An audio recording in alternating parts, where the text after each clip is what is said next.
ଯେମିତି ଗଙ୍ଗା କୂଳରେ ଜଣେ ସାଧୁ ବସବାସ କରୁଥିଲେ। ଲୋକମାନେ ସାଧୁମାନଙ୍କ ପାଖକୁ ଯାଆନ୍ତି କେମିତି ମନ ଭଲ ରହିବ, ଦେହ ଭଲ ରହିବ, ଆଉ ଆନନ୍ଦରେ ଟିକେ ଦିନ ଅତିବାହିତ ହେବ। ଇଏ ନାଉରିଆଟି ଦେଖେ ଡଙ୍ଗାରେ ଲୋକମାନଙ୍କୁ ଗଙ୍ଗା ପାର କରେ।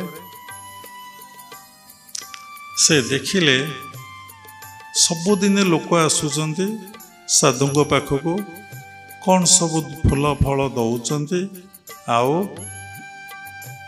କ'ଣ ମନ୍ତ୍ର ନେଉଛନ୍ତି, ଯାଉଛନ୍ତି।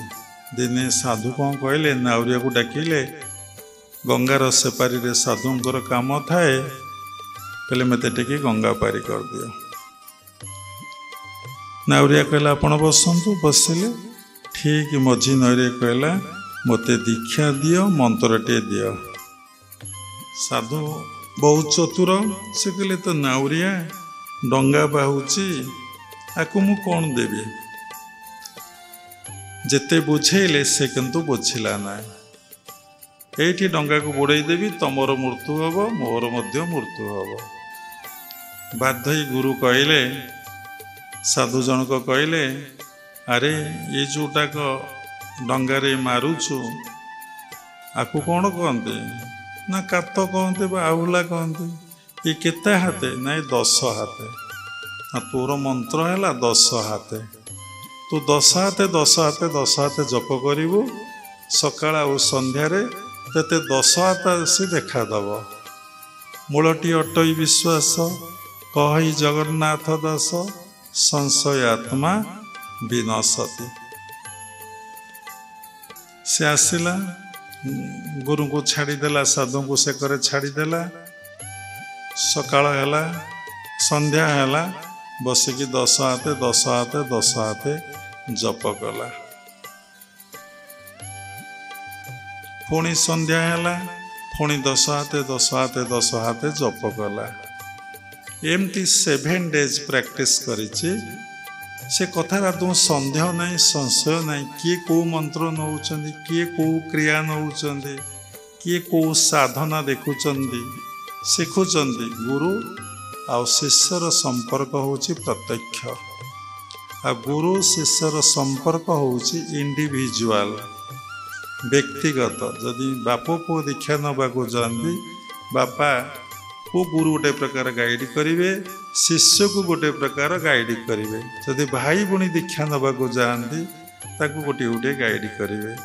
ମା ଝିଅକୁ ଯଦି ଦୀକ୍ଷା ନେବାକୁ ଯାଆନ୍ତି, ତାଙ୍କୁ ଗୋଟେ ଗୋଟେ ପ୍ରକାର ଗାଇଡ଼ କରିବେ। କାରଣ କ'ଣ? ହ୍ୱାଇ ନା ମାର ସଂସ୍କାର ସହିତ ଝିଅର ସଂସ୍କାର ସମାନ ନାହିଁ, ଝିଅର ସଂସ୍କାର ସହିତ ମାର ସଂସ୍କାର ସମାନ ନାହିଁ।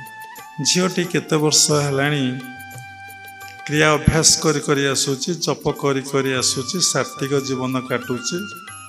ଏବଂ ମାଟି କେତେ ଜନ୍ମ ହେଲାଣି କ୍ରିୟା ଅଭ୍ୟାସ କରିଛି, ସାଧନା କରୁଛି, ସାତ୍ତ୍ୱିକ ଜୀବନ ଅତିବାହିତ କରୁଛି। ସମସ୍ତଙ୍କର ଡିଫରେନ୍ସ। କିଏ ସଂସାର ସହିତ ଆସକ୍ତ ହେଉଛି, କିଏ ସଂସାର ସହିତ ଆସକ୍ତ ହେଉନି, ନାମକୁ ମାତ୍ର ସଂସାରରେ ରହିଛି। କିଏ ସଂସାରକୁ ମାଡ଼ି ବସି ଧରିଛି, କିଏ ଲିପ୍ତ, କିଏ ନିର୍ଲିପ୍ତ ଭାବରେ ସଂସାରରେ ରହିଛି। ତେଣୁ ଗୁରୁ ଶିଷ୍ୟର ସମ୍ପର୍କ ଡାଇରେକ୍ଟ ଆଉ ଇଣ୍ଡିଭିଜୁଆଲ। ବହୁତ ଲୋକ କହିଲେ ସବୁ ବିରୋଧ କଥା, ସତ୍ୟକୁ ଉଦ୍ଘାଟନ କରିବା ପାଇଁ ଆମର ଇଚ୍ଛା ହୁଏ, ତେଣୁ ତାହା ଏମିତି କହିବାଟା ଉଚିତ ନୁହେଁ, ବ୍ୟକ୍ତିଗତ ଭାବରେ କହିଲେ ହେବ। ଆଜି ମହାପୁରୁଷ ନାହାନ୍ତି, ତାଙ୍କ ନାମରେ ଆମେ ଦୀକ୍ଷା ନେଉଛେ। ଆମକୁ ଗାଇଡ଼ କରୁଛନ୍ତି ସେଇ ମହାପୁରୁଷ ନା ତାଙ୍କର ପ୍ରତିନିଧି? ମହାପୁରୁଷ ଚେତନାକୁ ତାଙ୍କ ପ୍ରତିନିଧି କ'ଣ କେବେ ଯାଇପାରିବେ? ତାଙ୍କ ସଂସ୍କାର ଆଙ୍କ ସଂସ୍କାର କ'ଣ କେବେ ସମାନ? ଯିଏ ଯେତିକି ସ୍ତରକୁ ଯାଇଛି ସେଇ ଲେବୁଲର କଥା ସେ କହିବ। ଯଦି ସେଇ କଥା ଗୁରୁଦେବ ଯେଉଁ ଲେବୁଲକୁ ଯାଇଥିଲେ ସେ କଥା ସେ କହିପାରିବନି କି ବୁଝିପାରିବନି, ଏବଂ ତାକୁ ଭୁଲ ବୋଲି ସେ କହିଦେବ, କାରଣ ତାକୁ ସେ ଗ୍ରହଣ କରିପାରୁନାହିଁ। ତେଣୁ ମୋ ମତରେ ଗୁରୁ ଶିଷ୍ୟର ସମ୍ପର୍କ ହେଉଛି ନିତ୍ୟ, सत्य शाश्वत एवं प्रत्येक एवं इंडिविजुअल। आ गुरु ग्रहण करिया पूर्व भल कि गुरु को ग्रहण करिया पूर्व गुरु को भल कि परीक्षा करिवार अछि। शास्त्र अध्ययन करिवे। गीता भागवत रे गुरुंकर लक्षण लेखा अछि। सत्संग रे साधु पाखरे बसी गुरुंक विषय भल कि ज्ञान लाभ करिवे। तापरे गुरु ग्रहण करवाटा उचित। जदि भूल वशत गुरु ग्रहण हो जाइछि, दीक्षा ग्रहण हो जाइछि, तेले पिला कौन से सप्तम श्रेणी रे पाठ पढ़ुथब आ कौन अष्टम को जीव ना, आ कौन नवम को जीव ना, दशम को जीव ना। एबे एकादश ना +2 हो जाइछि ना, आ कौन +2 को जीव ना। से प्रथम पाहाचरे ओ आमर मो गुरु मते मड़ई देइछन्ति, आउ को गुरु पाखु जीवी ना। शास्त्र लेखा अछि मधु लब्धा जथा भृंगु पुष्प पुष्पांतर वर्जेत ज्ञान लब्धा तथा शिष्य गुरु गुर्बांतर वर्जेत। काहाको असम्मान करिवे ना, काहाको गाली देवे ना, काहाको खराब कथा कहिबे ना, काहा मनरे दुख जंत्रणा कष्ट देवे ना। किए ज्ञान रे अच्छी किए अज्ञान रे अच्छी, किए आत्मा को उपलब्धि करिछि किए उपलब्धि करि पारि ना, किए भगवान हो जाइछि किए जीवात्मा ही रही जाइछि, किए परमात्मा ही जाइछि। कार भितरे केमिति प्रकाश्य से कथा से जानती, आउ जे साधक से भी जाने। तेणु कहीं आमे कहानी को किछि कहिबा ना। कौन पाई ना समस्ते भगवान समस्ते ईश्वर। जी जो कर्म करुचे से फल भगवान को द्वार देश मिलिबो। सेठी कहा को क्षमा प्रार्थना ना। से कर्म आपण को भोग करी को पड़िबो। ताहले मनरे प्रश्न उठे, मु कहीं ईश्वर को डाकिबी? मते तो मो कर्म फल भोग करिया पड़ुची, जा हबार अच्छी मु कहीं भगवान को डाकिबी? देखंतु कर्मफल लाघव हबार सूत्र भगवान अष्टादश अध्याय मुख्य जोगरे कहि दैछन्ति। आपण ताकू पालन करि परिबे तो? डॉक्टर पाखु गले डॉक्टर गोटे सुंदर औषधटीए देले, कहले ये औषधटी खाइले आपणकर डायबिटीज टी भल हो कि कैंसर भल हो। आपण जदि से औषधटी को खाइले नहीं,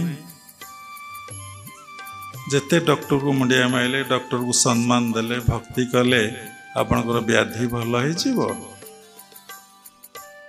से भली भगवान कहते सर्वधर्मान परितेज मामे शरणं भज अहं त्वं सर्व पापेभ्य मोक्षं मां शुच। यही श्लोक को बुझाई देले समस्त गीतार अर्थ को आप बुझीपारे। आ जीवन को सरस सुंदर करी गढ़ी तोलिबे। ए भवसागर आपण उद्धार हेबे। आपण को जिते पाप करिचंती ए जीवन रे आ जन्म जन्मांतर समस्त पाप समस्त पुण्य सब क्षय हो। तेणु सर्वधर्मान परितेज शब्दर अर्थ आम अल्प टिके कहबू। तापरे 10 हाते जप चली कथा रही जाइछि।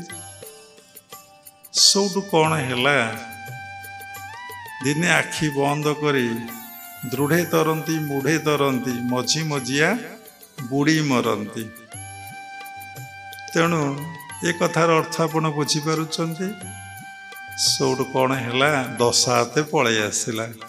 जेमती 10 हाते पलि आसला ए साष्टांग प्रणाम कले से सबू देखी बहुत आनंद।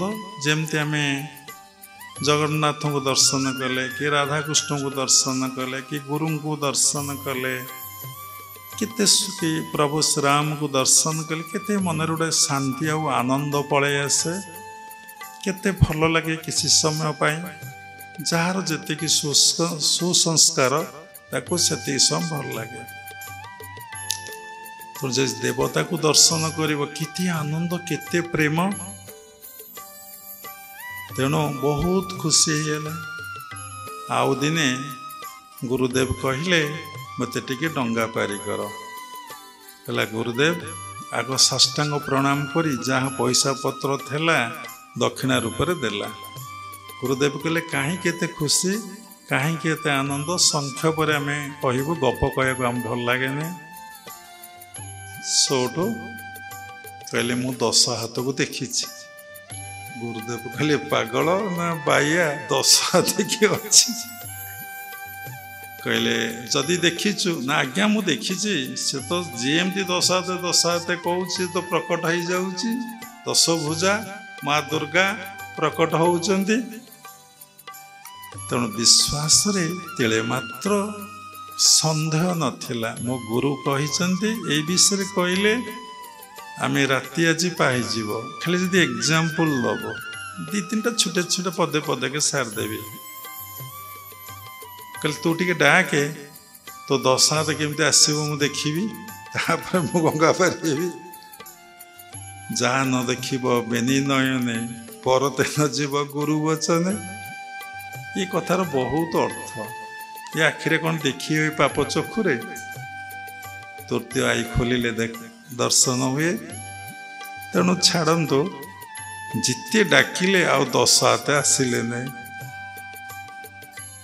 कांदी बोबई आंठिए जे 10 हाथ को देखी अनेक थर दर्शन कर डाकी से आसी 10 भुजा माँ दुर्गा जितेबले न आसबे केमते कष्ट लगिवो निरीह सरल प्राणीटी को शून्यवाणी हैला तो गुरुंक परी तो गुरुंक हृदय निर्मल नुहे तांको ज्ञान जना अच्छी तांको पाखरे सेति भक्ति भाव नहीं सेतिकी समर्पण नहीं तेणु तांको मु दर्शन देवी नहीं से चली गले मु तोते दर्शन देवी कहले कौन कहले तो माँ ना माँ कहउचन जे से आपन को देखा देवे नहीं ना कहीं ना से कहले जे कौन मो मन भली आपण को मन निर्मल है तेणु कबीर गोटे कथा कही आमर तो ये नॉलेज नहीं आम तो पाठशाठ पढ़ीन कहले मन ऐसे निर्मल करो जैसे गंगा नीर पीछे पीछे हरि फिरे कहत कबीर तो मन को जदि गंगा पानी भली निर्मल करदेवे शुद्ध पवित्र करदेवे पीछे पीछे हरि फिरे तुम पछरे भगवान जीवे तुम्हें भगवान को पछरे गोड़ेबार आवश्यक ना भगवान तुम प्रकट हेबे तुमको दर्शन देवे आशीर्वाद आउ कृपा करेंगे। गाँ गंडा अरे साधारण लोक मैंने कहती अरे सरल लोकटे आ मन बहुत स्वच्छ निर्मल ये पवित्र मन आरे आज फंक्शन तार होना जमा वर्षा हेन सुंदर भाव तार फंक्शन हो तेणु सबरी मूल मन तेणु साधनार घोर विघ्न होची सन्देह आ संशय तेणु मन को जदि गंगा पानी भरी आम निर्मल स्वच्छ करदे तेल पीछे पीछे हरि फिरे तेणु आपण पछरे भगवान दौड़े भागवत लेखा अच्छी।